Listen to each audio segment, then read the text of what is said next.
जय श्री कृष्ण मित्रों। दोस्तों, घर का मुखिया जो होता है वो बहुत महत्वपूर्ण होता है। जैसे हमारे घर के अंदर सूरज अपनी ऊर्जाएं देकर हमारे घर में घर के सदस्यों का स्वास्थ्य अच्छा रखता है, जितना ज़रूरी हमारे घर के लिए सूर्य की ऊर्जाएं होती हैं, उतना ही ज़रूरी हमारे घर का जो मुखिया होता है, जो मुखिया गार्जियन होता है, वो हमारी घर की ऊर्जा का केंद्र होता है। यदि हमारे घर के जो मुखिया होता है उनका यदि वास्तु अनुसार व्यवस्थित हमारे घर के अंदर उनका कक्ष है या उनके बैठने का स्थान है या उनके रहने का स्थान है, वो यदि वास्तु अनुसार होगा तो दोस्तों हमारे घर का जो मुखिया है उसका उस घर पे कंट्रोल रहेगा, उस घर में नियंत्रण रहेगा। दोस्तों, हमारे घर के मुखिया का मान सम्मान प्रतिष्ठा यदि हमें रखनी है तो हमें वास्तु नियमों को फॉलो जरूर करना चाहिए। मित्रों, घर का मुख्य का शयन कक्ष है वो हमारे घर के दक्षिण पश्चिम दिशा में ही होना चाहिए। अब हम बात करते हैं दक्षिण पश्चिम दिशा कौन सी होती है। दोस्तों, हर एक चीज़ समझाने का मेरा कर्तव्य बनता है। हमारे घर की ये मान लीजिए पूरब दिशा है, ये पश्चिम दिशा है, ये उत्तर है और ये दक्षिण दिशा है। अब दोस्तों, दक्षिण और पश्चिम के जो बीच का डायरेक्शन, ये जो पोर्शन है, इस डायरेक्शन को हम नैऋत्य कोण कहते हैं। नैऋत्य कोण इसको हम कहते हैं वास्तु के अनुसार, वास्तु के अंदर, यानी साउथ और वेस्ट का कॉर्नर।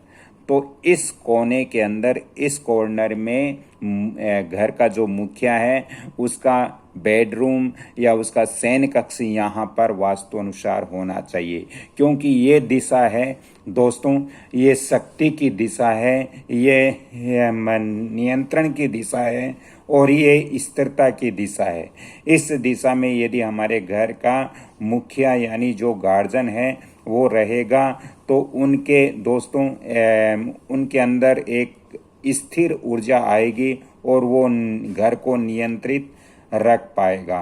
दोस्तों, घर का मुखिया कभी भी उत्तर पूर्वी, यदि वो घर का मुखिया इस रूम के अंदर बैठता भी है तो उसका मुख है वो उत्तर पूर्वी दिशा की ओर रहना चाहिए, क्योंकि उत्तर पूर्वी दिशा की ओर उनका मुख रहेगा तो वो कोई भी निर्णय लेगा वो शक्तिशाली निर्णय होगा और वो बहुत ही सकारात्मक निर्णय होगा, इस घर के लिए अच्छा होगा।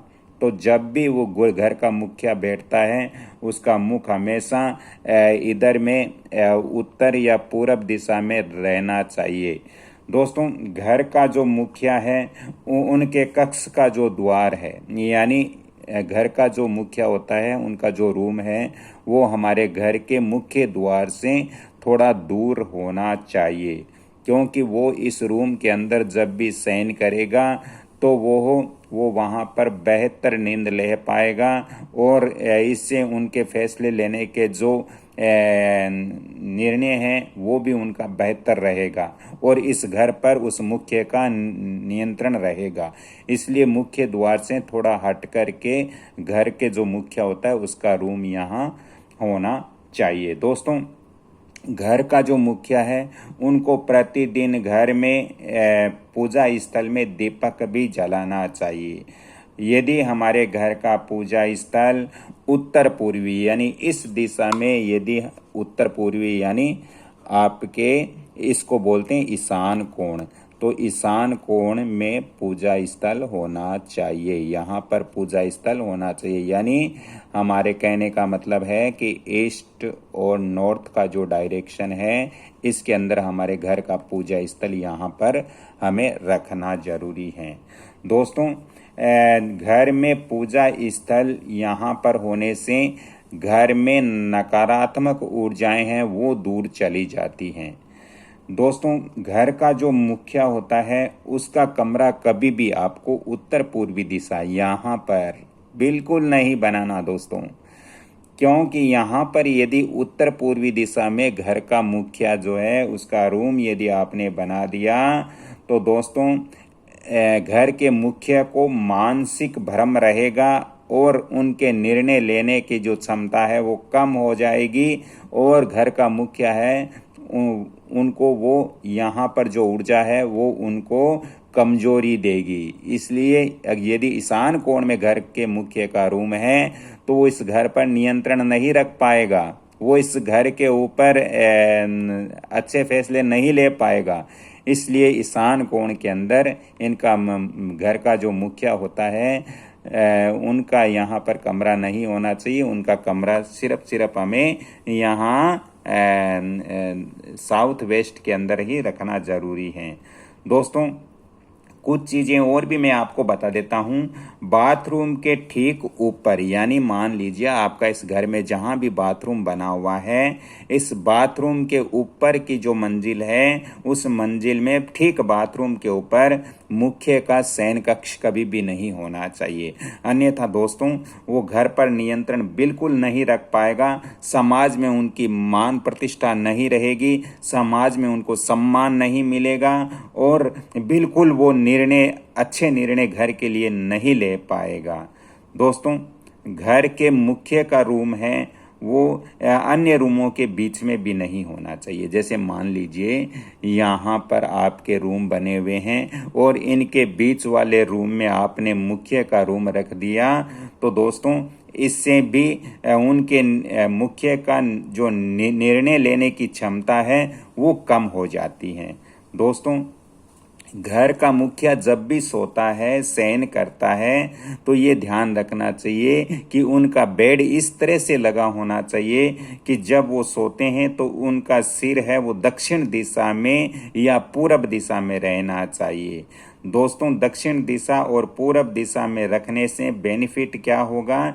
इससे ये होगा कि घर का जो मुखिया है उसको अच्छी नींद आएगी और मानसिक शक्ति उसकी बढ़ेगी।